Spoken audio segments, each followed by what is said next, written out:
सकल मुनीन सन विदा कराई, सकल मुनीन सन विदा कराई, सीता सहित चले दो भाई, सकल मुनीन सन विदा कराई, सीता सहित चले दो भाई।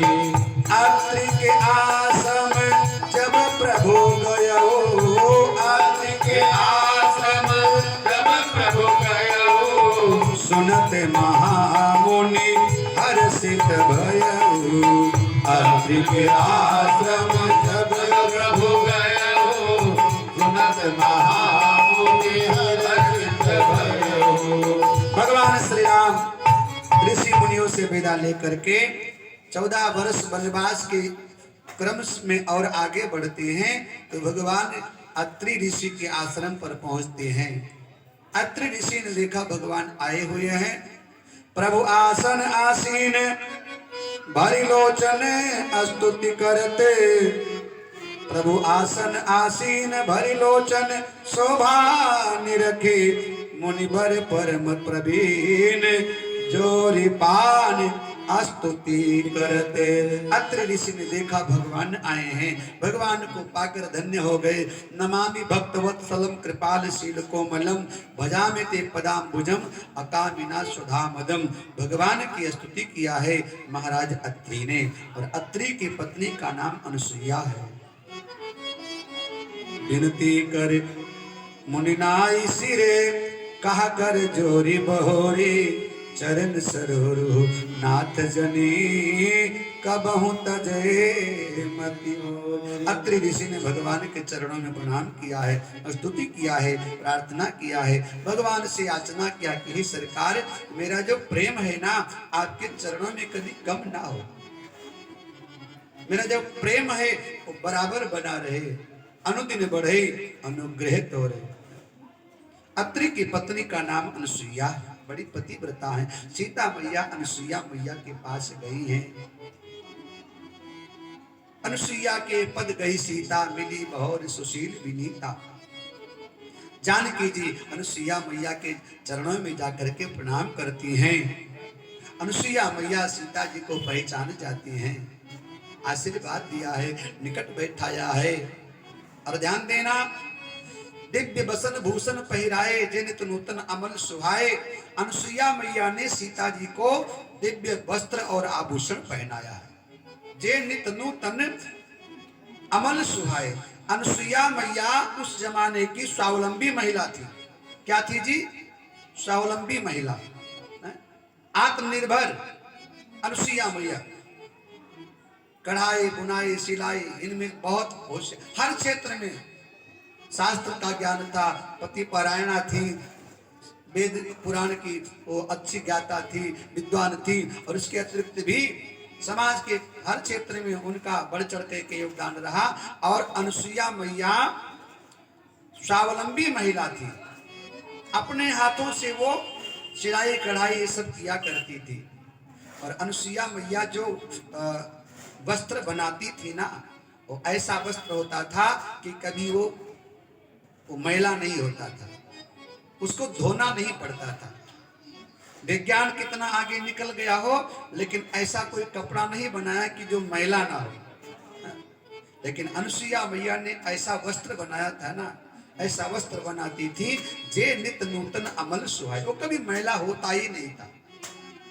पता नहीं सूर्य की रोशनी से वो धुलता था, कैसे धुलता था, लेकिन दिव्य दिव्य बसन भूषण पहनाए, जे नित नूतन अमल सुहाए। नित्य नया ही रहता था, वो पुराना होता ही नहीं था। सीता मैया का स्वागत किया। मैया ने पातिव्रत धर्म का लक्षण पूछा है अनुसुईया मैया से। तो यहाँ अनुसुईया मैया ने सीता जी को पातिव्रत धर्म के लक्षण बताए हैं कि धीरज धर्म मित्र अरुणारी, आपत्ति काल परखियहि चारी। विपत्ति में चार की पहचान होती है, चार को जांचना चाहिए, परखना चाहिए। मैं बताऊं किसको किसको? धीरज जीवन में कभी मुसीबत आए ना तो धैर्य धारण करो, खुद को अपने आप को संभालना पड़ेगा। ध्यान देना, जीवन में मुसीबत कभी आए तो अपने आप को खुद संभालने की कोशिश करो। धीरज, धैर्य धारण करो। सुख में दुख में तड़पो नहीं, सुख में फूलो नहीं, प्राण जाए मगर नाम भूलो नहीं। तो धीरज धर्म, पहला मुसीबत आए तो धैर्य धारण करो, और दूसरा मुसीबत आए भैया तो जो आपने सत्कर्म किया है, जो आपने पुण्य किया है, जो आपने धर्म कर्म किया है उसको परखो। और फिर मित्र और नारी, मित्र की परख करो मुसीबत में, और फिर पति पत्नी एक दूसरे को पहचानो, एक दूसरे की सहायता मदद लो और दो। तो धीरज धर्म मित्र और नारी, आपत काले परखिए चारी। ध्यान देना, जीवन में मुसीबत आए तो सबसे पहले अपने आप खुद संभालो, दूसरा कोई नहीं संभाल पाएगा, तुम्हें खुद संभालो, धैर्य धारण करो। फिर जो आपने देवी देवता की पूजा किया है ना उसको मनाओ, उसको आगे करो। जो आपने धर्म कर्म किया है, धर्म कर्म आपकी सहायता करेगा। फिर मित्र से मदद मांगो कि भैया हमारे ऊपर मुसीबत आई है, हमारे साथ जरा कंधे से कंधा मिलाकर खड़े हो, हमारी मदद करो। इसके बाद फिर पति पत्नी आप एक दूसरे के सहायक हो जाओ, एक दूसरे के दुख सुख में साथ में रहो, बिलग ना हो, अलग ना हो। ये चार की पहचान, आपत काले परखिए चारी। और पातिव्रत धर्म के लक्षण बताए गए कि एक भारतीय संस्कृति में महिला का जो कर्तव्य है वो ये है कि पति कैसा भी क्यों ना हो, वृद्ध रोग बस जड़ धन हीना, अंध बधिर क्रोधी अति दीना, ऐसे पति कर किए अपमाना, तो नारी पाव जमपुर धोना। ध्यान देना, पति कैसा भी हो ना उसका अनादर नहीं करना चाहिए, उसका अपमान नहीं करना चाहिए, उसका सम्मान करना। वृद्ध बूढ़ा हो, रोगी हो, अंधा हो, बहरा हो, अपंग हो, अपाहिज हो, निर्धन हो, नालायक हो, तो भी पति का कभी अनादर नहीं करना चाहिए। हा?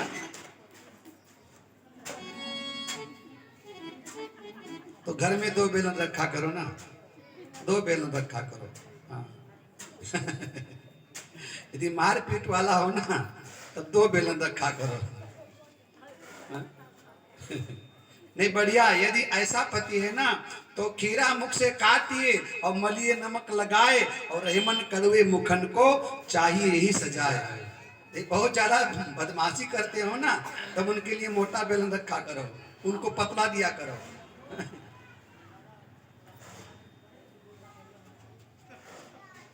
कि वृद्ध रोग बस जड़ धन हीना, अंध बधिर क्रोधी अति दीना, ऐसे पति कर किए अपमाना, नारी पाव जमपुर दुख नाना।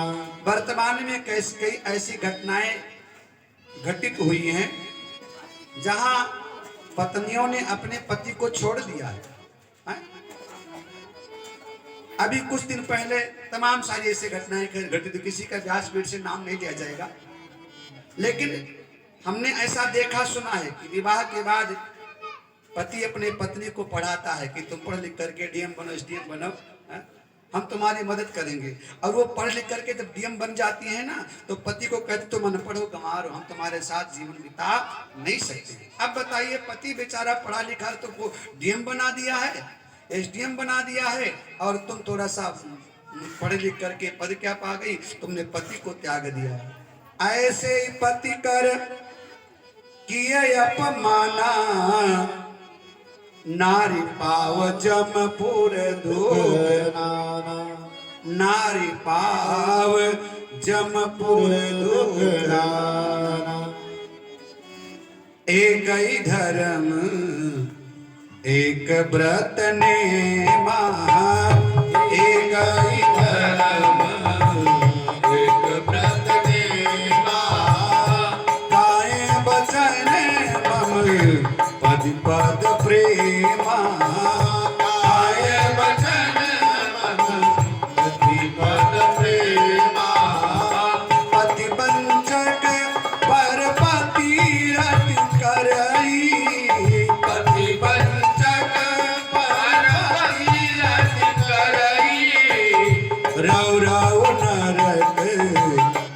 सत पर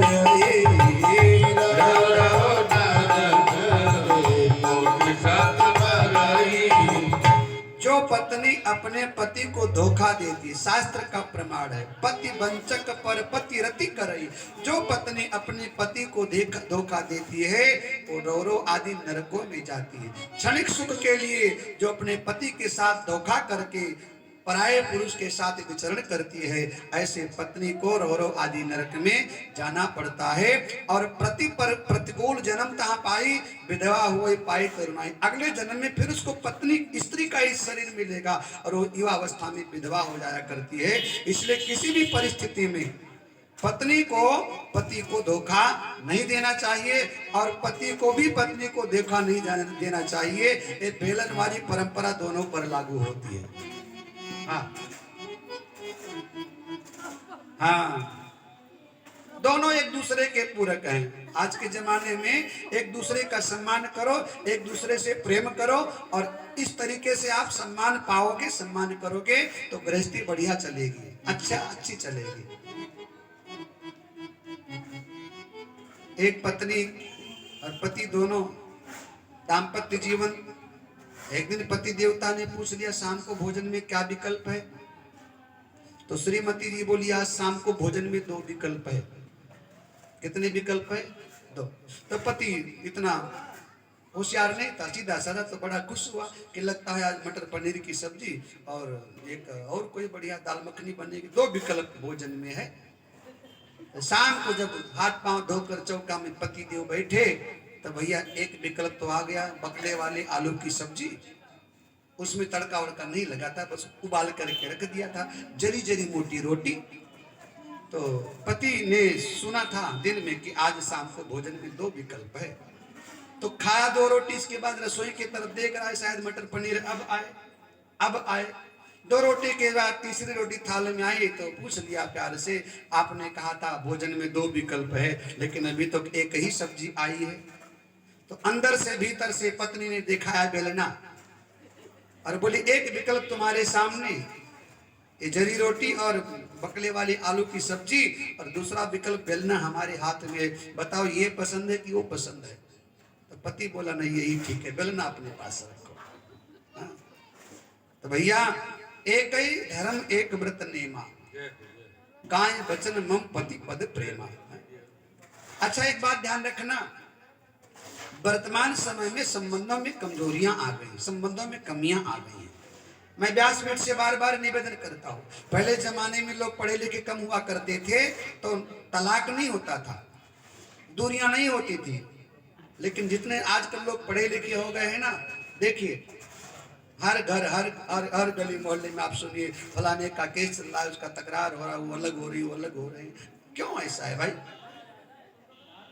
हमारे यहाँ संबंधों को बिगाड़ने का सवाल ही नहीं उठता है। संबंधों को बनाइए, उसको मजबूती दीजिए, सोच समझ करके।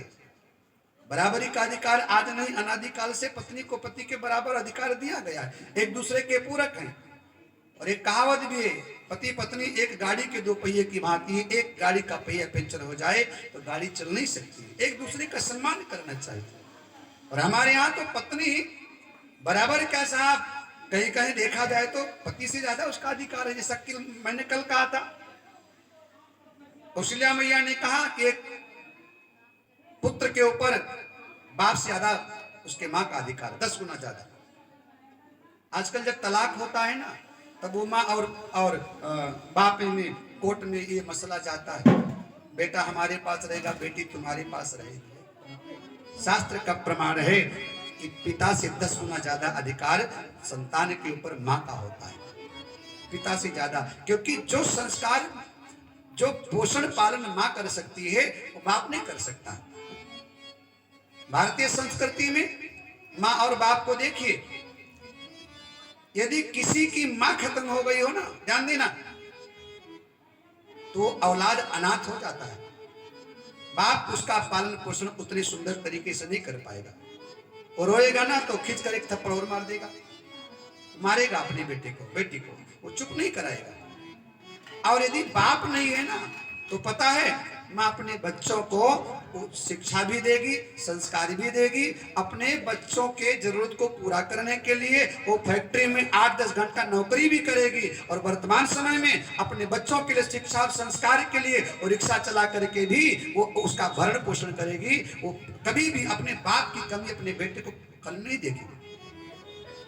हमारे यहाँ तो मातृशक्ति हमेशा से आगे रही। और देखिए, पहले सीता तब राम, सीताराम, पहले गौरी तब शंकर, पहले राधे तब श्याम, पहले लक्ष्मी तब नारायण। वर्तमान में जो धर्म कर्म टिका हुआ है ना, ये महिलाओं के कंधों पर ही है। पुरुष तो नास्तिक है ही, उसका सब कुछ बिगड़ा हुआ है, उसका खान पान बिगड़ा हुआ है, उसका मन बिगड़ा हुआ है। वर्तमान में पुरुष को मौका मिल जाए ना तो रोज अनेक अपराध करे, उसको मौका मिल जाए, वो अवसर की तलाश में रहता है। हमारी मातृशक्ति ही है जिसने धर्म को भी सुरक्षित रखा है, परिवार को भी संभाल करके रखा है। और वर्तमान में हमारा परिवार जो बिखराव हो रहा है, जो परिवार में जो विघटन है ना, जो परिवार में जो प्रेम नहीं है ना, उसका एक कारण मैं बताऊं कि हमारी बहनें अब नौकरी पेशा वाली हो गई तो परिवार हमारा कौन संभालेगा। पहले जब बहनें घर में होती थी तो वो सबको संभाल लिया कर, दादा दादी, सास ससुर, देवरानी जेठानी, पूरा परिवार, पूरा समाज संभाल करके रखती थी, गली मोहल्ला सब। अब बहनों ने नौकरी करना प्रारंभ कर दिया तो परिवार में जो प्रेम था वो खत्म हो गया, सामाजिकता नहीं रह गई। अब एक दूसरे से परस्पर प्रेम है नहीं, क्योंकि जो व्यक्ति 8 घंटा 10 घंटा जो ऑफिस में थका रहेगा, हारा रहेगा, वो परिवार के साथ कहां समय दे पाएगा। वो तो आया, बना बनाए मिल गया, नहीं बना के खा के सो गया। तो हमारी संस्कृति, हमारा संस्कार, वो सनातन जो है वो वर्तमान में महिलाओं के ही कंधों पर टिका हुआ है। और भारत का ये सौभाग्य है कि हमारे देश की वर्तमान में जो राष्ट्रपति महोदया है ना, श्रीमती द्रौपदी मुर्मू जी है, भारत की प्रथम नागरिक। एक बार ताली बजा लीजिए अपने लिए। और ये हमारा आपका सौभाग्य है कि दिल्ली ऐसे महानगर में, भारत की राजधानी में आपकी सत्ता है, आपका शासन है। आपने दिल्ली में रेखा खींच दिया है, खींचा है ना दिल्ली में रेखा।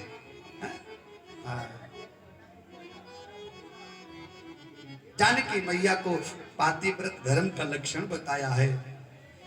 जानकी मैया प्रसन्न हुई, सुन जानकी परम सुख पावा, सुन जानकी परम सुख पावा, सादरता सु चरण सिरुनावा, सादरता सु चरण सिरुनावा, सुन जानकी परम सुख पावा, सुन जानकी परम सुख पावा, सादरता सु चरण सिरुनावा, सादरता सु चरण सिरुनावा। जानकी जी पातिव्रत धर्म के लक्षण के विषय में सुनकर प्रसन्न हुई। भगवान श्री राम ने महाराज अत्रि से यहाँ से विदा होने का आज्ञा मांगा हुआ है और अत्रि ऋषि से विदा लेकर भगवान श्री राम और आगे बढ़े हैं। तो एक विराध नाम का असुर आया है जिसका भगवान ने वध किया है। और आगे भगवान बढ़े तो सर्वंग नाम के महात्मा के आश्रम में भगवान का पदार्पण होता है।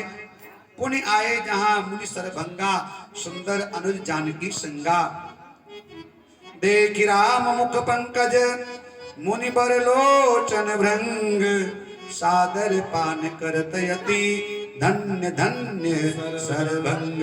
सर्वंग ऋषि ने भगवान का दर्शन किया है और भगवान को प्रणाम करके वो भगवान के दिव्य धाम को चले गए हैं। भगवान श्री राम और आगे बढ़े हैं। पुनि रघुनाथ चले बन आगे, मुनिबर वृंद विपुल संग लागे। भगवान राम आगे बढ़े हैं तो कुछ महात्मा लोग भगवान के पीछे पीछे चल पड़े और सरकार आगे बढ़े। एक जगह भगवान ने देखा हड्डियों का बड़ा बड़ा भारी पहाड़ लगा हुआ है। अस्थि समूह देखी रघुराया, पूछी मुनि ने लागी अधीराया। भगवान राम ने देखा हड्डियों का पहाड़ लगा, ढांचा एकदम बहुत बड़ा पहाड़ खड़ा है। संतों से भगवान ने पूछा ये हड्डियों का ढांचा किसका है, इतनी हड्डियां कहां से एकत्रित हुई। महात्मा लोग रोने लगे। हे सरकार, आप तो जानते हैं अंतर्यामी हैं, फिर भी पूछते हैं। भगवान ने कहा बताओ ये हड्डियां किसकी हैं। महात्मा रोने लगे और बोले निशिचर निकर सकल मुनि खाए।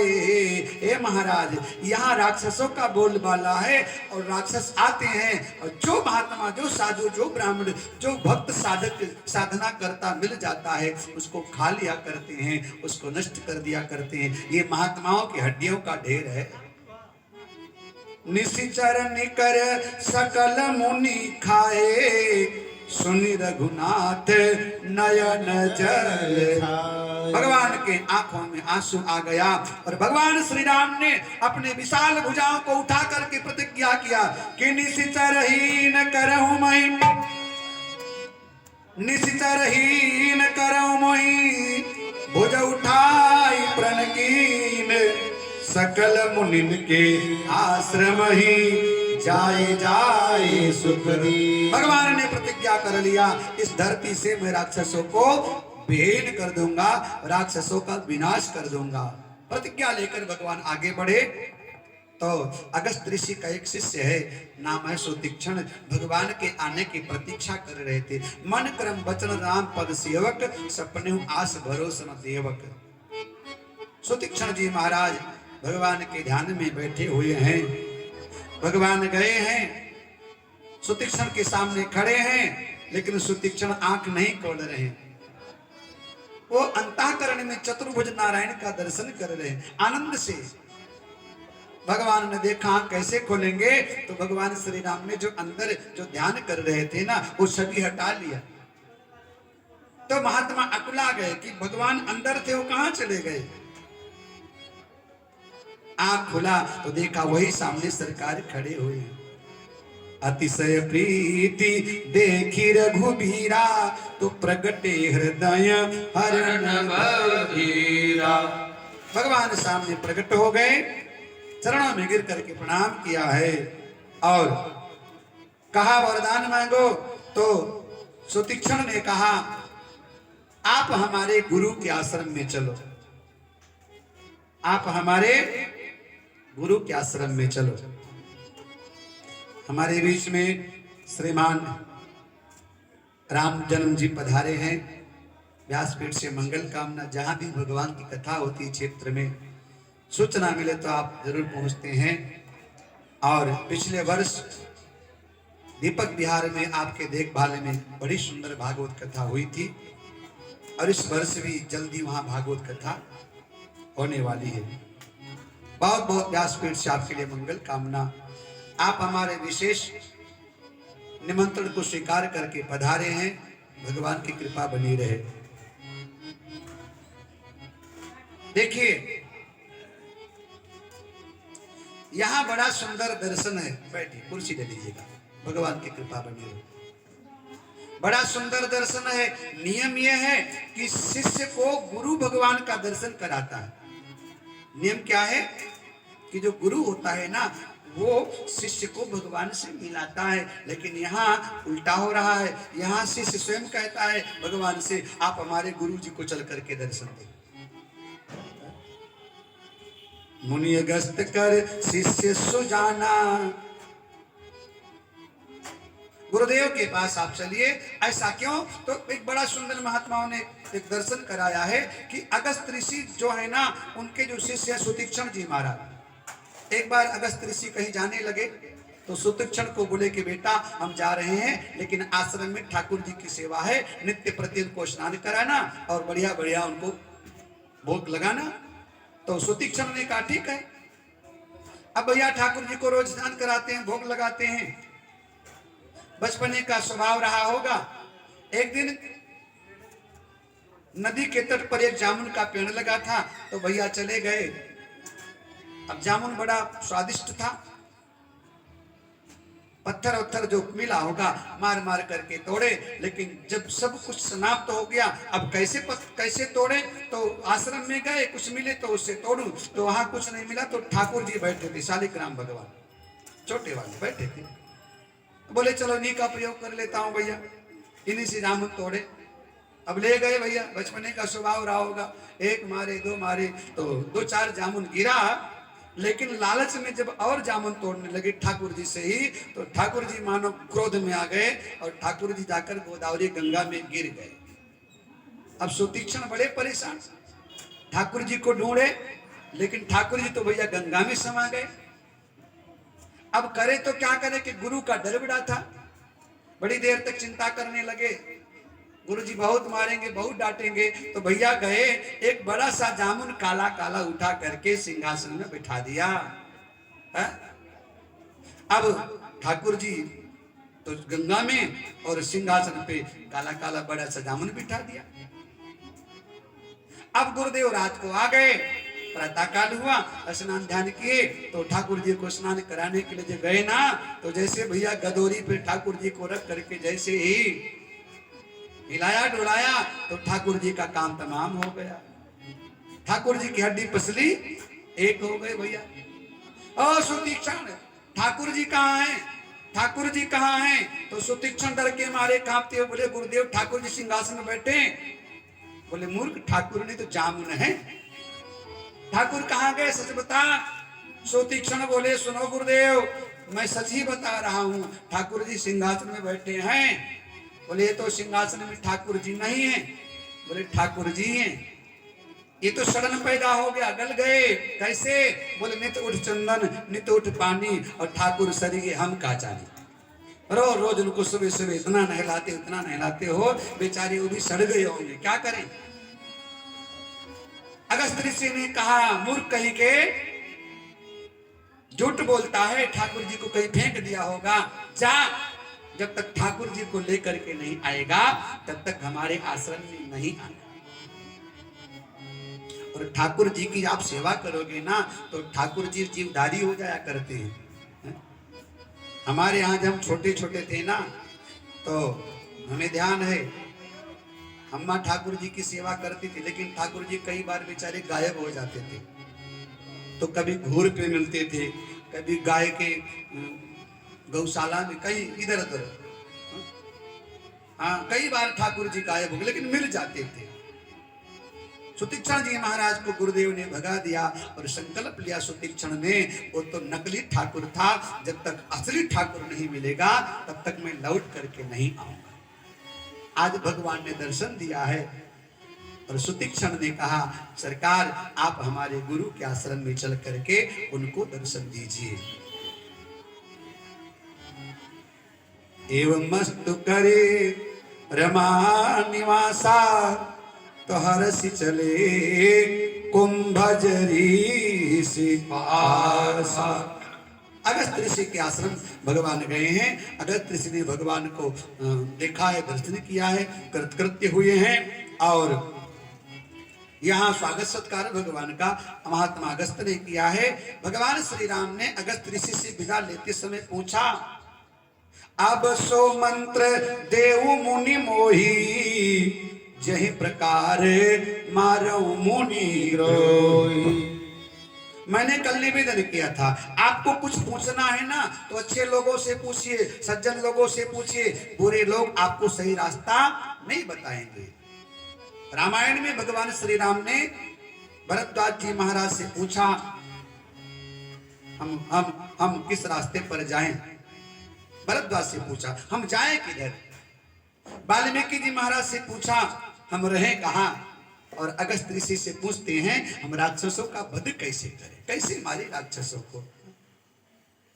मुनि मुस्काने सुनि प्रभु बानी, पूछो नाथ मोहि का जानी। जानी। आप पूछते हो मैं आपको बताऊं, मैं आपको क्या बता सकता हूं।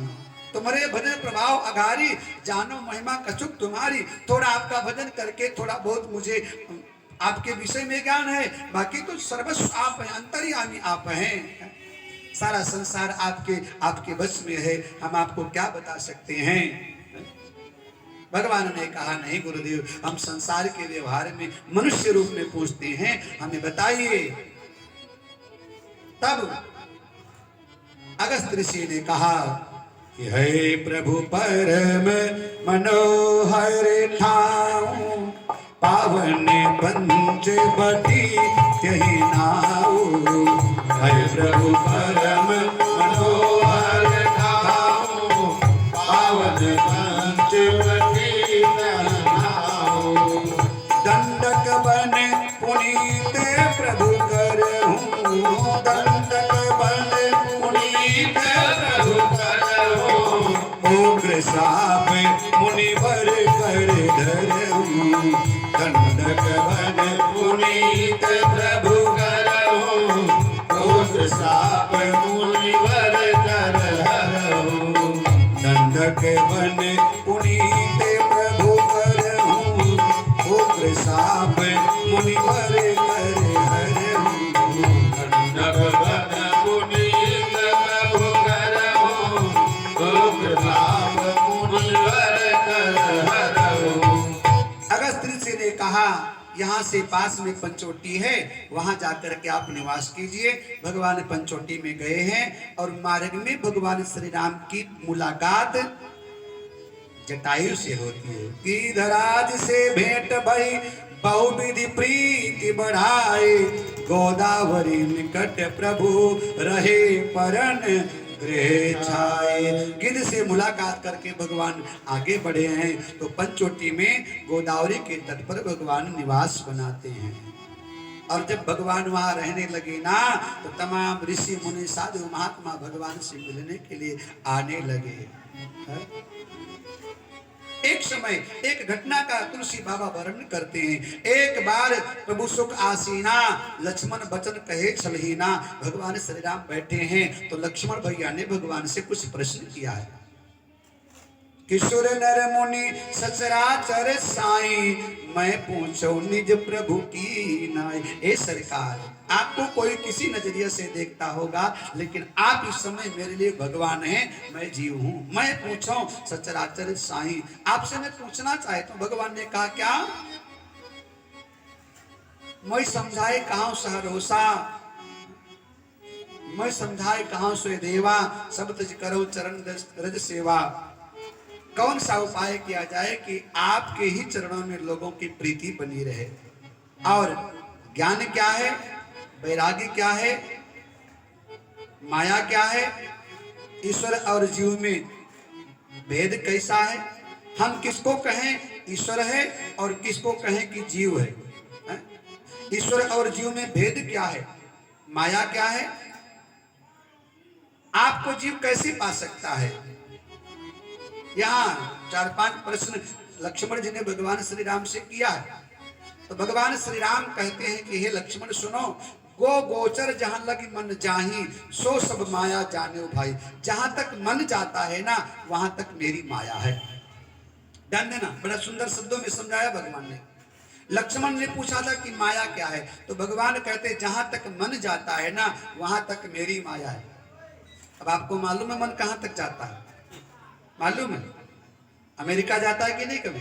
इंग्लैंड गया, थाईलैंड गया, जर्मनी गया, चाइना गया, और तो और भैया नरक स्वर्ग तो घूम करके आता है। ये मन ऐसा कहीं है नहीं कि जहां ना गया हो, सब जगह जाता है ना। नरक स्वर्ग सब जगह जाता है, ब्रह्मांड में कहीं ऐसा जगह नहीं है जहां मन न जाता हो। जहां जहां मन जाता है ना वहां वहां भगवान की माया है। ईश्वर माया से परे है, यानी संसार में जहां जहां तुम्हारा मन जाता है वहां वहां भगवान कहते हैं कि मेरी माया। लेकिन एक बात ध्यान रखना, माया 2 प्रकार से होती है, एक विद्या रूपिणी, एक अविद्या रूपिणी। एक प्रकाश स्वरूपा, एक अंधकार स्वरूपा। एक जीव को ईश्वर से विमुख ले जाती है और एक जीव को ईश्वर के सन्मुख ले जाती है। इस संसार की जो माया है ना, अविद्या रूपिणी माया, ये मेरा है, ये तेरा है, ये अपना है, ये पराया है, ये माया ईश्वर को जीव को ईश्वर से दूर ले जाती है। और विद्या रूपिणी माया सीता जी, राधा जी, लक्ष्मी जी, पार्वती जी, इनकी उपासना करने से जीव ईश्वर के निकट जाता है। ईश्वर और जीव में भेद क्या है? भगवान श्री राम कहते हैं, ए लक्ष्मण, परबस जीव सुबस भगवंता, जीव अनेक एक श्रीकंता। ईश्वर और जीव में भेद पता है क्या है? परबस जीव जो है वो पराये अधीन है। जीव परतंत्र है, ईश्वर स्वतंत्र है। जीव जो है वो उसकी एक सीमा है, उसकी एक दायरा है। पिता पुत्र से बंधा है, पति पत्नी से बंधी है, गुरु शिष्य से बंधा है, नौकर मालिक से बंधा हुआ है, राजा प्रजा से बंधा हुआ। जीव जो है ना वो परतंत्र है, वो स्वतंत्र नहीं है। हम आप स्वतंत्र नहीं है, लेकिन ईश्वर स्वतंत्र है। और क्या अंतर है? जीव अनेक, एक श्रीगंता, भगवान एक है और जीव अनेक है। सुंदर भैया सत्संग हो रहा है और भगवान श्री राम लक्ष्मण को ज्ञान की बातें बता रहे थे और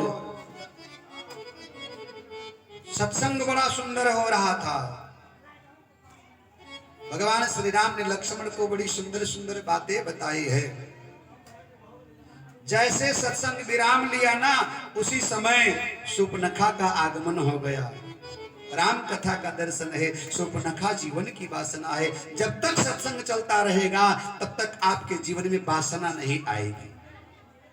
जब तक सत्संग होगा तब तक आपके जीवन में वासना नहीं आ सकती है। और जहां सत्संग विराम लेगा उसी समय वासना आपके जीवन में हावी हो जाएगी।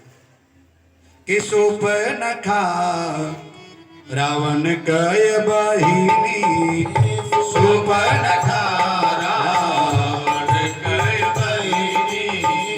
दुष्ट हृदय दारुण जैसे अहिनी, दुष्ट हृदय दारुण जैसे अहिनी। सुपनखा रावण कय बहिनी, सुपनखा रावण कय बहिनी। पंचवटी सो गई एक बारा, पंचवटी सो देखी बिकल भाई जुगल कुमारा, देखी बिकल भाई जुगल कुमारा। सुपनखा रावण कय बहिनी, सुपनखा रावण कय बहिनी। भैया सुपनखा बहन जी आ गई। आप लोग सुपनखा को जानते हो? ऐसे करो, जानते हो? आपके बिरादरी की ऐसे करो, सुपनखा बहन जी ऐसे करो ना। और आजकल सुपनखाएं बहुत समाज में हैं। सुपनखा का मतलब पता है क्या है? बता दूं? मालूम है कि नहीं? वंदना जी मालूम है? सूप, दाल चावल साफ करने वाला सूप। और नखा का मतलब नख, जिसके नाखून सूप की तरह बड़े बड़े हों, जिसके नाखून बड़े बड़े हों। पहले जमाने में बड़े बड़े नाखून दरिद्रता की निशानी हुआ करती थी, दरिद्रता का प्रतीक माना जाता था। लोग कहते थे कि भैया नाखून छोटे रखो। वर्तमान में ज्यादा नहीं कहना है व्यासपीठ से, लेकिन सुपनखाएं आपको बहुत मिल जाएंगी। जिनके नाखून बड़े बड़े होना वो सुपनखा। अच्छा देखिए, गोस्वामी तुलसीदास जी महाराज सुपनखा का परिचय कराते हैं। कौन है सुपनखा? रावण के बहिनी। कौन है? रावण की। भारतीय संस्कृति में एक महिला का 4 परिचय है। ये फलाने की बेटी है, ये फलाने की माँ है, ये फलाने की पत्नी है, ये फलाने की बहन है।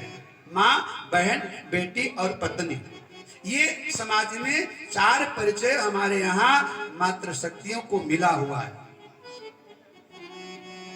आप फलाने की बेटी हैं आप फलाने की माँ हैं, आप फलाने की पत्नी हैं, आप फलाने की बहन हैं। गोस्वामी तुलसी बाबा ने शूर्पणखा का परिचय किससे दिया? रावण से। बाप से नहीं दिया, भाई से नहीं दिया, पति से नहीं दिया, पुत्र से नहीं दिया। किससे दिया? भाई से, रावण से। शूर्पणखा रावण कर बहिनी, क्योंकि शूर्पणखा और रावण इन दोनों का स्वभाव, आचरण, व्यवहार, विचार सब मिल रहा है। शूर्पणखा का पिता विद्वान, इसलिए तुलसी बाबा ने कहा कि नहीं, पिता के साथ इसका संबंध जोड़ना ठीक नहीं है। शूर्पणखा का पति विद्युत जीवा, जिसको रावण ने पहले ही मरवा दिया था। अब शूर्पणखा के पुत्र भैया, शूर्पणखा के मालूम में कितने बेटे हैं? 4। कितने कितने हैं? 4 बेटे हैं। शूर्पणखा के 4 कुमारा, और नाम बता दूं? बोलो ना, ऐसे करो तो बताओ, नाम बताओ। कि शूर्पणखा के, एक यहां भी बैठा है, बताओ कहां बैठा है? सर में, नहीं वो नहीं, सर में बैठा है। शूर्पणखा के 4 कुमारा, खटमल 4 पाई में पाए जाते हैं। चीलर पुराने नेपालियों के कपड़े में ज्यादा पाए जाते हैं। शूर्पणखा के भैया 4 कुमारा, खटमल, चीलर, मसक, मच्छर, जुआरा।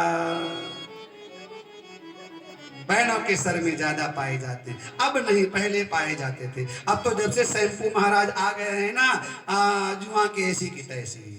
शूर्पणखा के 4 कुंवारा, खटमल, चीलर, मसक, जुआरा। ए भैया रात भर सोने नहीं देते। ये 4 पाई में पड़ जाए भैया तो चखत्ता बना दिया करते हैं। सर में पड़ जाए तो भैया कभी कभी तो गंजा हम लोगों को होना पड़ता है। शूर्पणखा के 4 कुंवारा, खटमल, चीलर, मसक, जुआरा। तो शूर्पणखा आई भगवान श्री राम के पास और भगवान को देख करके मोहित हो गई। विवाह का प्रस्ताव रखा तो भगवान श्री राम ने कहा, हम तो विवाहित हैं, हमारी पत्नी साथ में है, हाँ विवाह करने की इच्छा है, छोटा भाई हमारे साथ में, चली जाओ बातचीत कर लो, यदि वो राजी हो जाए तो हमें कोई दिक्कत नहीं।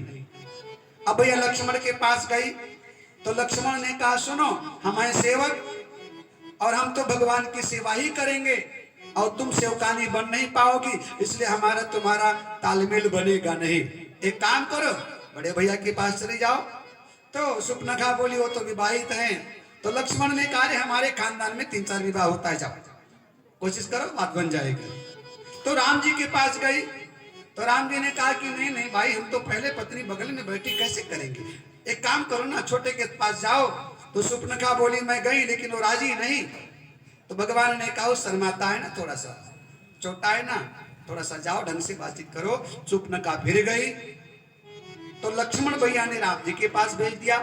इस प्रकार से शूर्पणखा इधर उधर उधर इधर चक्कर लगाती रही और शूर्पणखा अंत में विचार किया कि बड़ा जो राजकुमार है ये विवाह तो कर लेगा, लेकिन जब तक इसकी पत्नी जीवित है तब तक ये विवाह नहीं करेगा। इसलिए क्या किया जाए, इसकी पत्नी को नष्ट कर दिया जाए। देखिए यहां शूर्पणखा वासना है, राम ब्रह्म है, लक्ष्मण जीव है और सीता है भक्ति। जीवन में जब कभी वासना आएगी ना तो सबसे पहले आपके भक्ति को नष्ट करना चाहेगी, आपके साधना को समाप्त करना चाहेगी, क्योंकि जब तक आपके जीवन में साधना है ना तब तक वासना आपका कुछ बिगाड़ नहीं पाएगी।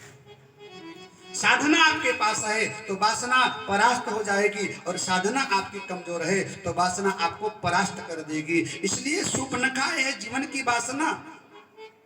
इसने देखा राम ब्रह्म है, ब्रह्म को डिगाना मुश्किल है, लक्ष्मण वैराग्य है, वैराग्य को नष्ट करना मुश्किल है। इसलिए क्यों ना हम इस समय भक्ति को निगल जाएं, और भक्ति कमजोर हो जाएगी तो साधना नष्ट हो जाएगी, और साधना नष्ट हो जाएगी तो वासना अपना काम सरल बना लेती है। इसलिए पूरे प्रकरण में सीता जी बिल्कुल मौन है, कोई दोष नहीं, कुछ नहीं बोल रही।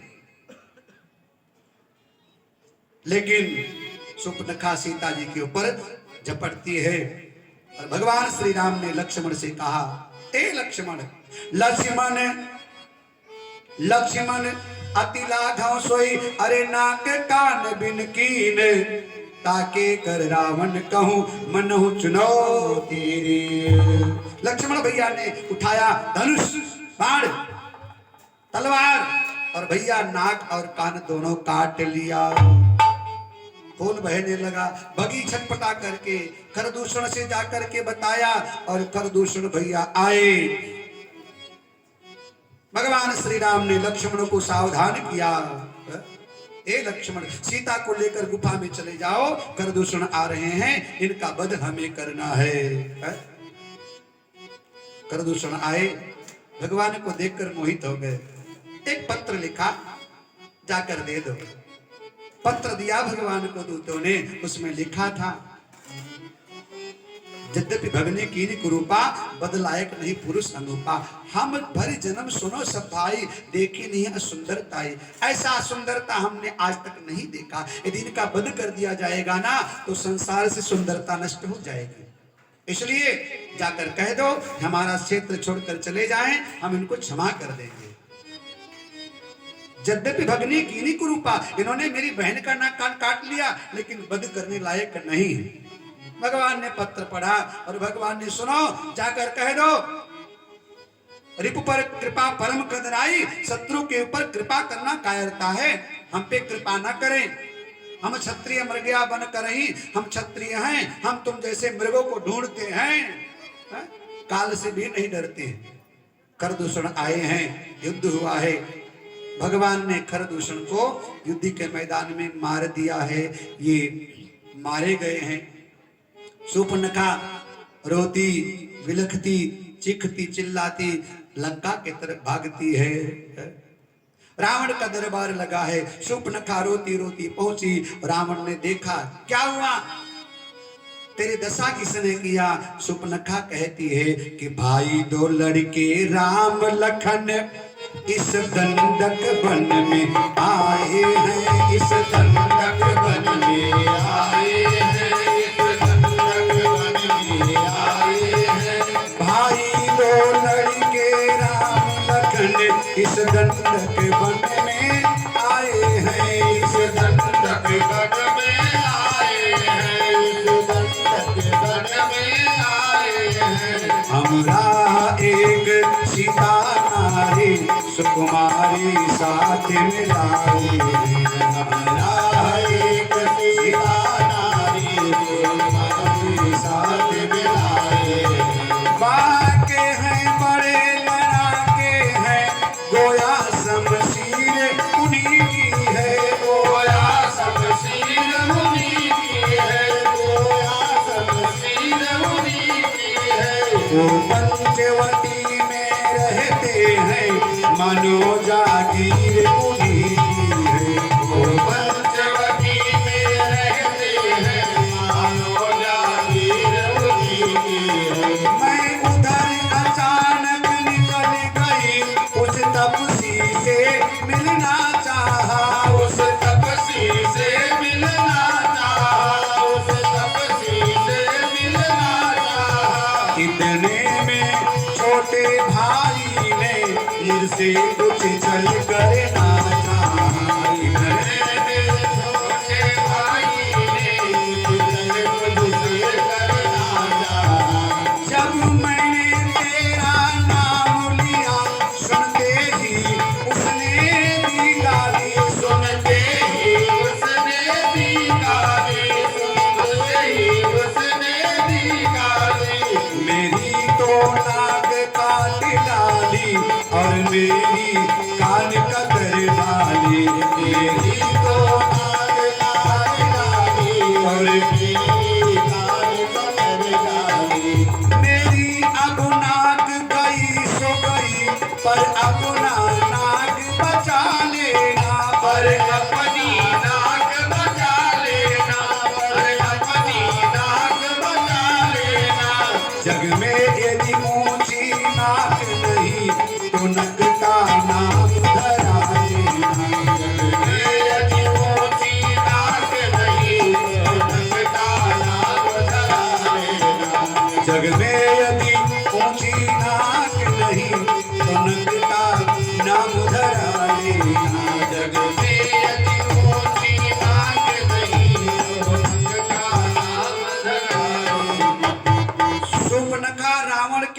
बाजार में जाकर के रोने लगी।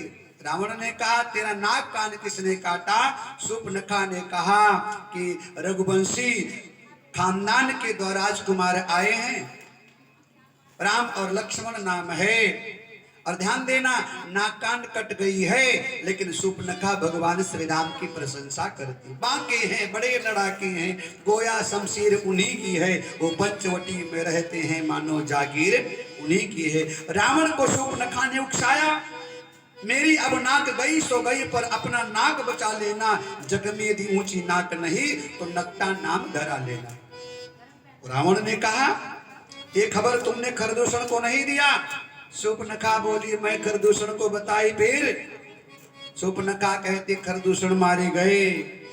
आहा, रावण एकदम सन्न हो गया। रावण ने विचार किया कि खरदूषण मोहि सम बलवंता, जिन्हनि को मारहि बिन भगवंता। रावण विचार करता है खरदूषण हम जैसे ही बलवान हैं, यदि उनको मार दिया गया इसका मतलब भगवान का प्रागट्य हो गया, मेरे सरकार आ गए। खरदूषण अरे मोह सम बलवंता, तिन्हनि को मारहि बिनु भगवंता। सुर रंजन भंजन मही बारा, जो रघुवंश लीन अवतारा।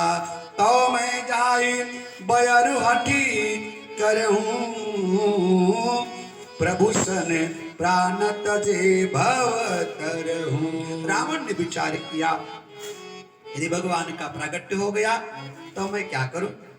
विचार करने लगा, मन में ख्याल आया मैं उनसे बैर करूंगा, क्योंकि वरदान मिला था भजन करेगा तो 7 जन्म लेना पड़ेगा, बैर करेगा तो 3 जन्म में मुक्त हो जाएगा, उद्धार हो जाएगा।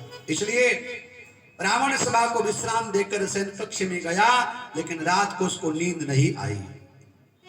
गया भवन अति सोच बस, नींद पड़े नहीं रात को सोया नहीं। और प्रातः काल हुआ, तैयार होकर के रावण रथ पर बैठ करके गया है मारीची के पास। मारीची भगवान की पूजा कर रहा था, राम राम जप रहा था। जाकर के रावण ने मारीची को प्रणाम किया है। मारीची ने भगवान रावण से पूछा आने का कारण क्या है?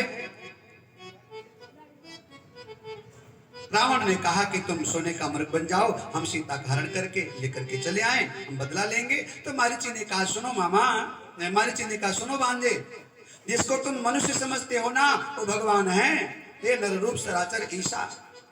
उन्होंने एक बाण मारा था, हम सागर के इस पार आकर गिरे हैं। उनकी प्रभुता को समझो, उनकी क्षमता को समझो। रावण ने कहा रे मूर्ख, गुरु बनकर हमको शिक्षा दे रहा है, मेरे साथ चल रहा है कि मैं तुझे दंड दूं।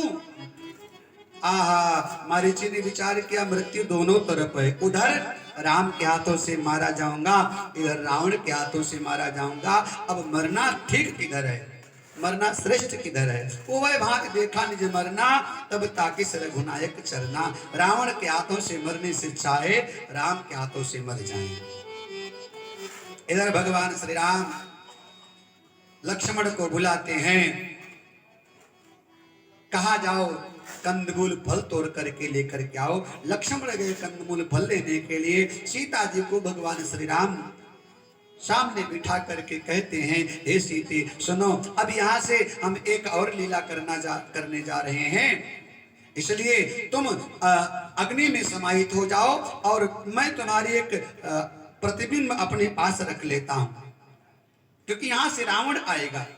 सीता जी असली सीता अग्नि में समाहित हो जाया करती हैं, नकली सीता परछाई बनकर भगवान श्री राम के पास बैठ जाया करती हैं। इधर माया का मृग बनकर मारीची आता है। सीता जी की दृष्टि पड़ी, भगवान से प्रार्थना किया हे सरकार, इस मृग का वध करके आप मृग चरम लेकर के आओ, हम अयोध्या लेकर के चलेंगे, यहाँ की निशानी हम अयोध्या के लोगों को दिखाएंगे। भगवान श्री राम ने सीता जी की बात को सुना और तुलसी बाबा लिखते हैं तब रघुपति जानत सब कारण, लेकिन उठे सकल सुर काज संवारन। भगवान सब जानते हैं कि सोने का मृग नहीं होता है, लेकिन उठे सकल सुर काज संवारन। परिकर बांधी, फेटा बांधा, धनुष बाण को कंधे पे धारण किया। लक्ष्मण जी को कहा लक्ष्मण सावधान रहना, यहाँ राक्षस बहुत रहे थे, सीता की रक्षा करना। भगवान श्री राम धनुष बाण लेकर गए, आगे आगे मृग, पीछे पीछे राम, आगे आगे मृग, पीछे पीछे राम। कहीं प्रकट होता है, कहीं छुप जाया करता है। प्रकटत दुरत करत छल दूरी, यही विधि प्रभु गयो लय दूरी। तब तक राम कठिन सर मारा, खींच करके भगवान ने प्रत्यंचा चढ़ाया और प्रहार किया तो मरते समय रावण का काम कर गया। राम की भाषा में बोला हा लक्ष्मण, हा लक्ष्मण, हा लक्ष्मण। सीता ने सुना, लक्ष्मण को मैया ने कहा जाओ, लगता है तुम्हारे भैया के ऊपर संकट है, तुम्हें बुला रहे हैं। लक्ष्मण ने कहा सुनो माता जी, भ्रकुटी विलास सृष्टि लय होई, सपने संकट आओ की सोई। जिसके भ्रकुटी टेढ़ी करने मात्र से सृष्टि का प्रलय हो जाता है, उस परमात्मा के ऊपर संकट नहीं आ सकता। सीता ने कहा नहीं नहीं, जाइए जाइए। लक्ष्मण ने कहा कि नहीं मैया, हम आपको छोड़ करके नहीं जा सकते हैं। यहाँ तुलसी बाबा एक बड़ी सुंदर चौपाई लिखते हैं कि मरम बचन जब सीता बोला, तो हरि प्रेरित लक्ष्मण मान बोला। मरम वचन, कौन सा मरम वचन? लक्ष्मण गए जब ही बन लेन मूल पल कंद, तो जनक सुतासन बोले बिहस कृपा सुख वृंद। लक्ष्मण नहीं थे उस समय, तब सीता जी को भगवान ने कहा था कि तुम अग्नि में समाहित हो जाओ। ये बात लक्ष्मण को नहीं मालूम कि नकली सीता यहाँ बैठी है। सीता जी कहती है लक्ष्मण सुनो, मैं असली नहीं हूं, मैं नकली हूं। तुम जाओ, जब तक तुम जाओगे नहीं रावण आएगा नहीं, रावण आएगा नहीं तो मेरा हरण नहीं होगा, और मेरा हरण नहीं होगा तो रावण का मरण नहीं होगा, इसलिए जाओ। मरम बचन जब सीता बोला, तो हरि प्रेरित। अच्छा, लक्ष्मण को भरोसा नहीं हुआ। लक्ष्मण ने मान लिया कि यदि माया की सीता है ना, तो माया की सीता क्या पता कौन कौन सी माया कर जाए। इसलिए लक्ष्मण ने भगवान श्री राम से मन से पूछा सरकार, ये माता जी ठीक कह रही हैं? तो हरि प्रेरित। भगवान ने कहा लक्ष्मण वहां से डोल जाओ, हट जाओ वहां से, रावण तभी आएगा। हरि प्रेरित लक्ष्मण मन डोला। जाते जाते लक्ष्मण फिर भी सावधान है, एक धनुष के नोक से रेखा खींच दिया और उसका नाम पड़ा लक्ष्मण रेखा। मां इसके बाहर मत जाना। लक्ष्मण चले गए। रावण साधु का वेश बना करके आता है, भिक्षा मांगा, मैया भिक्षा लेकर के आई हैं, लेकिन रावण ने कहा कि नहीं, हमें ये भिक्षा नहीं चाहिए, आप रेखा के बाहर आइए, क्योंकि हम सन्यासी हैं, बना भिक्षा हम स्वीकार नहीं करते हैं। सीता मैया ने विचार किया लक्ष्मण रेखा खींच गए हैं, यदि मैं लक्ष्मण की रेखा के बाहर जाती हूं तो ठीक है कि नहीं। विचार किया, सामने अतिथि खड़ा है, और भिक्षा तभी लेगा जब बाहर आओगी तब, ऐसा उसका विचार है। क्या करें? मैया ने विचार किया देवर की आन रहे न रहे, पर रखूं आन गृहस्थी की। लक्ष्मण छोटा है, देवर है, देवर की आज्ञा का उल्लंघन हो जाए कोई दोष नहीं, लेकिन दरवाजे पर कोई साधु खड़ा है, कोई अतिथि खड़ा है, कोई ब्राह्मण खड़ा है, वो निराश न चला जाए, उदास न चला जाए, हताश न चला जाए। ये विचार मन में लेकर सीता जी आई, और जैसे रावण की झोली में भिक्षा डालने के लिए आगे हाथ बढ़ाया है, रावण अपने असली वेश में आ गया और सीता जी को पकड़ करके रावण रथ में बिठा लेता है। संतों का बड़ा सुंदर भाव है। गृहस्थी में पत्नी की एक रेखा होती है, एक सीमा होती है। कोई भी पत्नी जब अपने रेखा के बाहर कदम रखती है ना, तब समाज में तमाम रावण घूम रहे हैं, उसका अपहरण हो ही जाता है। आज समाज में हमारी बहन बेटियां जो प्रताड़ित हैं, पीड़ित हैं ना, कोई भी रावण हमारी बहन बेटी को तब तक नहीं छेड़ सकता है जब तक हमारी बहन बेटी सही सही दिशा में चलेगी। ध्यान देना, किसी भी रावण की हिम्मत नहीं है कि आपको कोई आंख उठाकर देख ले। आपकी जरा सा सहमति जरूर कहीं होती होगी, आपकी स्वीकृति जरूर कहीं ना कहीं होती होगी। आज जितना हमारे समाज में बहनों के साथ, महिलाओं के साथ, बच्चियों के साथ अत्याचार, अनाचार, पापाचार हो रहा है, जितने रावण हैं कहीं ना कहीं उसमें हमारी मौन स्वीकृति होती है और उसका फल हमारे विपरीत हुआ करता है। शुरुआत में हर व्यक्ति आपको लोभ देगा, लालच देगा, ढोंग करेगा, नौटंकी करेगा, नाटक करेगा। सावधान रहना, ऐसे रावण समाज में बहुत घूम रहे हैं, पनप रहे हैं। वो अपना नाम बदल लेंगे, माथे पे टीका भी लगा लेंगे, हाथ में कलावा बांध लेंगे, और जब तुम उनके चंगुल में फंस जाओगे ना, तब वो रावण की तरह अपने असली रूप दिखाएगा। समाज में ऐसे रावणों से सावधान रहना चाहिए। हम अपनी बहन बेटियों का जरूर ध्यान रखें। हमारी बेटियां तो नादान है, भोली है, उनको क्या पता छल क्या होता है, कपट क्या होता है, प्रपंच क्या होता है। हर गृहस्थी के रेखा के अंदर बहनों को होना चाहिए, जिससे रावण कोई उनका हरण न करके ले जाए। सीता जी का हरण करके रावण लेकर गया। इधर मृगवध करके भगवान आए, लक्ष्मण को देखा तो भगवान ने कहा, लक्ष्मण तुमने गलत किया, तुम क्यों चले आए हो? हमें लगता है क्योंकि मारीच जो था वो सोने का नहीं, वो तो रावण का अनुचर था। हमें लगता है मम मौ सीता आश्रम नहीं, सीता आश्रम में नहीं है। भगवान गए, आश्रम देख जानकी हीना, भय विकल जिस प्राकृत दीना, जानकी के बिना आश्रम सूना है।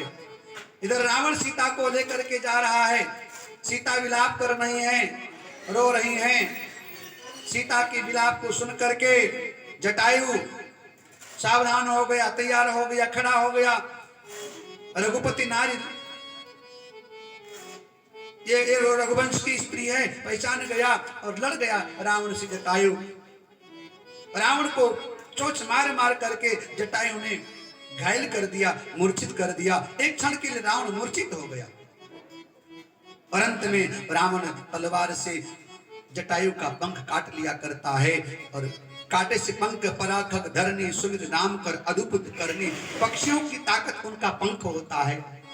पंख कट गया, धरती पर गिर गया। रावण सीता को लेकर के अशोक वाटिका में जाकर के बिठा दिया करता है। इधर भगवान श्री राम विलाप करते हैं, हे खग मृग हे मधुकर श्रेणी, तुम देखी सीता मृग नयनी। हे खग मृग हे मधुकर श्रेणी, तुम देखी सीता मृग नयनी। हे खग मृग हे मधुकर श्रेणी, हे खग मृग हे मधुकर श्रेणी, तुम देखी सीता मृग नयनी। हे खग मृग हे मधुकर श्रेणी, तुम देखी सीता मृग नयनी। भगवान श्री राम लक्ष्मण के साथ नाना प्रकार से विलाप करते हुए सीता की खोज करते करते और आगे बढ़े हुए हैं। आगे जाकर भगवान ने देखा जटायु खून से लथपथ पड़ा हुआ है। आगे परा गिद्धपति देखा, तो सुमिरत राम चरण जिन रेखा। भगवान ने देखा जटायु घायल पड़े हुए हैं, अपने हाथ को जटायु के सिर पर रखा। कर सरोज सिर पर स्यो कृपा सिंधु रघुवीर, निरखि राम छवि धाम मुख विगत भई सब पीर। भगवान ने स्पर्श किया, जटायु की पीड़ा समाप्त हो गई। भगवान ने पूछा, पक्षीराज तुम्हारी दशा किसने किया है? तब गा गीत वचन धर धीरा, सुनो नाथ बंधन भवभीरा। नाथ दशाननी है गत कीनी, तय खल जनक सुता हर लीनी। लय दक्षिण दिश गयो गोसाई, बिलपति अति कुरणी की नाई। दरस लाग तो राख्यो प्राणा, चलन चाहत अब कृपा निधाना। एक कृपा निधान, ये रावण ने मेरी दशा किया है। उसने रघुवंश की नारी को हरण करने की दुस्साहस प्रयत्न किया है। सीता जी का हरण करके लेकर गया है और दक्षिण दिशा की तरफ गया है। सरकार, आपके दर्शन के लिए केवल जीवित हूं। आप आदेश दो, अब मैं चलना चाहता हूँ। भगवान श्री राम ने जटायु को उठाया, गोदी में बिठाया। शरीर खून से लथपथ है, धूल दूषित शरीर है। शरीर को साफ करने के लिए भगवान के पास कोई साधन नहीं है। भगवान के बड़े बड़े जटाएं हैं, बड़े बड़े बाल को भगवान ने खोला है और जटायु की धूरी जटाओं से झाड़ी। भगवान श्री राम ने जटायु की धूली को अपने जटाओं से झाड़ा हुआ है, साफ किया है। गोदी में लेकर के जल भर नैन कहत रघुराई, तात कर्म निजते गति पाई। और भगवान श्री राम ने जटायु से कहा कि सीता हरण तात जन कहो पिता सन जाई, जो मैं राम त कुल सहित कहाँ ही दसानन आए। हे तात, सीता के हरण की खबर मेरे पिता से मत कहना। यदि मैं रघुवंशी राम हूं ना, तो अपने किए हुए कर्मों का पूरा चिट्ठा रावण अपने कुल खानदान के साथ आकर के बताएगा कि मैंने रघुवंश की नारी का हरण किया था। उसका परिणाम ये हुआ कि पूरा कुल खानदान युद्ध के मैदान में समाप्त हो गया है। भगवान श्री राम ने गिद्ध को दर्शन दिया है, स्पर्श किया है, पीड़ा दूर किया है। गिद्ध देह तज धरि हर रूपा, भूषण बहुपट पीत पुनीता। सुंदर दिव्य स्वरूप धारण करके जटायु भगवान के धाम को जाने लगा। और जाते जाते जटायु ने भगवान से प्रार्थना किया, जय राम रूप अनूप निर्गुण सगुण गुण प्रेरक सही। जय राम रूप अनूप निर्गुण सगुण गुण प्रेरक सही। दस शीस बाहु प्रचंड खंडन चंड सर मंडन रही। जय राम रूप अनूप निर्गुण सगुण गुण प्रेरक सही। भगवान की स्तुति जटायु ने किया है। भगवान ने कहा क्या चाहिए? अबिरल भगति मांगी बड़े, गिद्ध गयो हरिधाम। तेकी क्रिया जथोचित निज कर की राम। तेरी मर्जी का मैं हूँ गुलाम, मेरे अलबेले राम। तेरी मर्जी का मैं हूँ गुलाम, मेरे अलबेले राम।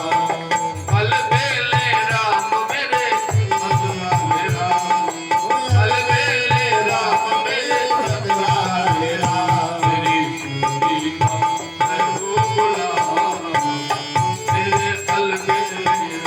तेरी मर्जी का मैं हूँ गुलाम, मेरे अलबेले राम।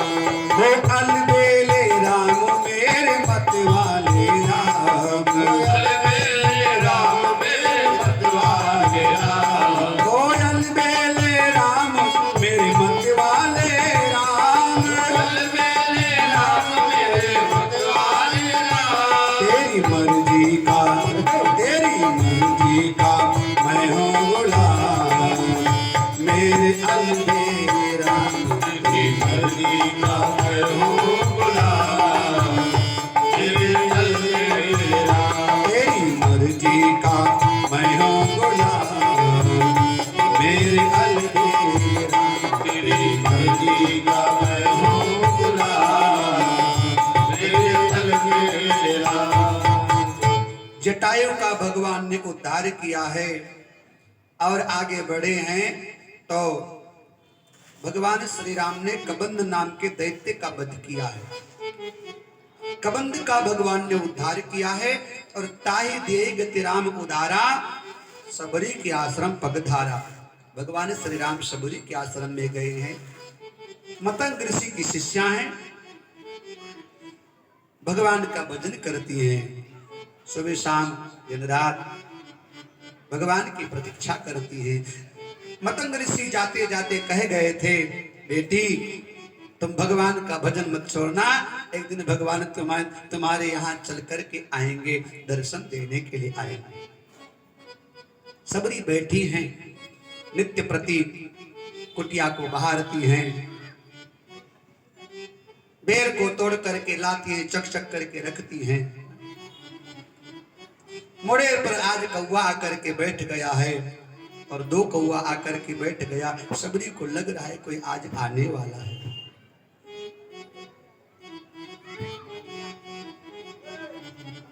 भगवान आए हैं। हो पहुनवा बन के, हो पहुनवा, हो पहुनवा बन के, अरे आज घर आई है भगवान। हो पहुनवा बन के, आज घर आई है भगवान। हो पहुनवा बन के, आज घर आई है हमरे राम। हो पहुनवा बन के, आज घर आई है हमरे राम। हो पहुनवा बन के, हो अपने अननवा सबरी, अपने अननवा सबरी, हो अपने अननवा सबरी, सगुन बिचारे हो, सगुन बिचारी हो। पहुनवा बन के, हो पहुनवा बन के, आज घर आई है हमरे राम। हो पहुनवा बन के, आज घर आई है हमरे राम। हो पहुनवा बन के, हमरे घर आई है भगवान। हो पहुनवा बन के, हमरे घर आई है भगवान। हो पहुनवा बन के, हो पहुनवा बन के, हाँ पहुनवा बन के, हो पहुनवा बन के, हाँ पहुनवा बन के, पहुनवा बन के, आज घर आई है भगवान। हो पहुनवा बन के, आज घर आई है भगवान। हो पहुनवा बन के, हमरे घर आई है हमरे राम। हो पहुनवा बन के, हमरे घर आई है हमरे राम। हो पहुनवा बन के, ओ बन से बैरिया सबरी, चकी चकी लावई। हो बन से बैरिया सबरी, चकी चकी लावई। हो बन से बैरिया, बन से बैरिया, बन से बैरिया सबरी, चकी चकी लावई। हो बन से बैरिया सबरी, चकी चकी लावई। हो चकी चकी लावई। हो पहुनवा बन के, भगवान लगई है भगवान। हो पहुनवा बन के, भगवान लगई है भगवान। हो पहुनवा बन के, भगवान लगई है भगवान। हो पहुनवा बन के, भगवान लगई है भगवान। हो पहुनवा बन के, ओ गंगा जमुना से सबरी, जल भरी लावई। हो गंगा जमुना से सबरी, जल भरी लावई। हो जल भरी लावई। हो पहुनवा बन के, हो पहुनवा बन के, स्नान करी है भगवान। हो पहुनवा बन के, स्नान करी है भगवान। हो पहुनवा बन के, हमरे घर आई है हमरे राम। हो पहुनवा बन के, हमरे घर आई है भगवान। हो पहुनवा बन के, ओ कुसा कई असनवा सबरी, झाड़ी कई बिछावई। हो कुसा कई असनवा सबरी, झाड़ी कई बिछावई। हो झाड़ी कई बिछावई। हो पहुनवा बन के, हो पहुनवा बन के, आसन लगई है हमरे राम। हो पहुनवा बन के,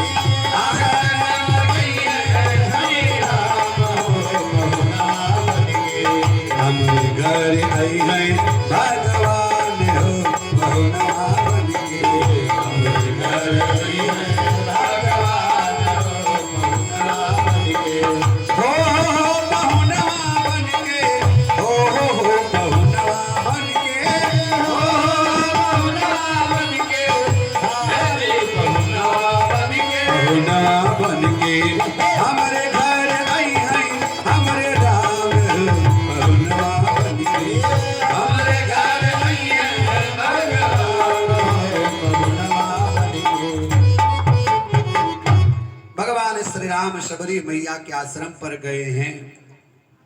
सबरी मैया भगवान को देखकर प्रसन्न हो गई। सबरी देखी राम गृह आए, मुनि के वचन समुझ जिए भाई। आज अपने गुरु की बात उनको याद आ गई। भगवान के सामने हाथ जोड़कर खड़ी हो गई। अधम ते अधम अधम अति नारी, तीन माह मैं अतिमति मंद गंवारी। कैसे आपकी स्तुति करूं, कोई मुझे ज्ञान नहीं है, ना मेरे पास जप है, न तप है, न मंत्र है। भगवान श्री राम ने कहा रघुपति सुमित सुनि भामिनी बाता, मानो एक भगत कर नाता। पोथी पढ़ पढ़ जग मुआ, पंडित भया न कोई। ढाई अक्षर प्रेम का, पढ़े सुपंडित हो। भगवान श्री राम ने कहा, हे सबरी, जाति पाति कुल धर्म बढ़ाई, मैं इन सब से ऊपर हूं। मुझे एक ही संबंध आकर्षित करता है, वो है भगवान की भक्ति। कह रघुपति सुन भामिनी बाता, और मानो एक भगति कर नाता। मानो एक भगति कर नाता। एकमात्र परमात्मा कहते हैं, जीव के साथ मेरा संबंध है तो भक्ति का है और कुछ नहीं। यहाँ सबरी मैया को भगवान श्री राम ने नवधा भक्ति का उपदेश दिया है। नवधा भगत काउ तो पाही, सावधान सुंदर मन माही। प्रथम भगत संतन कर संगा, दूसरे रति मम कथा प्रसंगा। देखिए 9 प्रकार की भक्ति बताई गई है। संक्षेप में आपको बताता चलूं। पहली भक्ति है, संतों का सानिध्य कीजिए, ध्यान देना। अच्छे लोगों के साथ में बैठिए उठिए, बुरे लोगों का त्याग कर दीजिए। राम कथा सुनने के बाद में जीवन में कोई बुराई हो तो उसको त्याग देना है? कोई दुर्गुण हो, बुराई तो सबके पास है भैया, है ना। सबसे बड़ा शत्रु पता है क्या है? काम क्रोध मद लोभ सब, नाथ नरक के पंथ। कई शत्रु हैं जीवन में। एक है काम, जो व्यक्ति का प्रबल शत्रु है और किसी भी अवस्था में वो व्यक्ति को पीड़ित कर सकता। दूसरा शत्रु है क्रोध। आप लोगों में गुस्सा है कि नहीं? ऐसे करो, करो ऐसे, सब लोग सब में है, ऐसे करो। काम क्रोध, क्रोध है ना, छोड़ना नहीं, लेकिन थोड़ा कम कर देना, छोड़ना नहीं है। और उनमें भी है कि नहीं? उनमें है कि नहीं? उनमें मतलब समझती हो? उनमें होगा तो भी कह देना कि महाराज बोले हैं ज्यादा गुस्सा नहीं करना चाहिए, स्वास्थ्य के लिए हानिकारक है। राम कथा सुनने के बाद जीवन में कोई एक आध दुर्गुण हो, अवगुण हो, बुराई हो तो उसको छोड़ देना चाहिए। पहली भक्ति है, अच्छे लोगों की संगति कीजिए। प्रथम भगत संतन कर संगा, दूसरी रति मम कथा प्रसंगा। दूसरी भक्ति है, जहां भी कहीं मौका मिले भगवान की कथा जरूर सुनिएगा। जब तलक है जिंदगी फुर्सत ना होगी काम से, भगवान की कथा जरूर सुनिएगा। गुरुपद पंकज सेवा, तीसरी भक्ति अमान। छल कपट छोड़कर अपने गुरु के चरणों की सेवा करना, ये तीसरी भक्ति है। चौथी भक्ति मम गुण गण, करे कपट तजी गान। चौथी भक्ति है भैया, छल कपट को छोड़ करके भगवान का नाम लीजिए, भगवान का जप कीजिए। मंत्र जाप मम दृढ़ विश्वासा, पंचम भगति सुवेद प्रकाशा। पांचवी भक्ति है, जिस नाम का जप करते हैं ना उसमें विश्वास रखिए। कितना कितना विश्वास पत्नी पर है, पति पर है, परिवार पर है, पड़ोसी पर है, उससे ज्यादा। मंत्र जाप मम दृढ़ विश्वासा, पंचम भगति सुवेद प्रकाशा। छठदम शील विरति बहु कर्मा, निरति निरंतर सज्जन धर्मा। छठवीं भक्ति है भैया, बहुत सारे कर्मों से विरक्ति ले लो, ज्यादा इधर उधर तामझाम नहीं करना चाहिए, जितना है उतने में संतुष्ट हो जाइए। सातों सम मोहिमय जग देखा और मोते अधिक संत कर लेखा। सातवीं भक्ति है समदर्शी होकर के सब जगह भगवान को देखिए, और भगवान कहते हैं हमसे ज्यादा संतों का महत्व दीजिए, सम्मान कीजिए। आठों जता लाभ संतोषा सपनों नहीं देखई पर दोषा। आठवीं भक्ति है जो मिल जाए उसमें संतुष्ट हो जाइए। आठों जथा लाभ संतोषा सपनों नहीं देखई पर दोषा, दूसरे के दोष को मत देखिएगा। और नवम सरल सब सन सनहीना मम भरोसा ही हृदय न देना। नवी भक्ति भैया भगवान कहते हैं सब प्रकार से व्यक्ति को छल कपट को छोड़ देना चाहिए। और नौ में एक भी भक्ति यदि किसी के पास है तो भगवान कहते मुझे अत्यंत प्रिय है। और सबरी मैया से भगवान बोले तुम में तो सारी भक्ति पाई जाती है, इसलिए तुम मुझे अत्यंत प्रिय हो।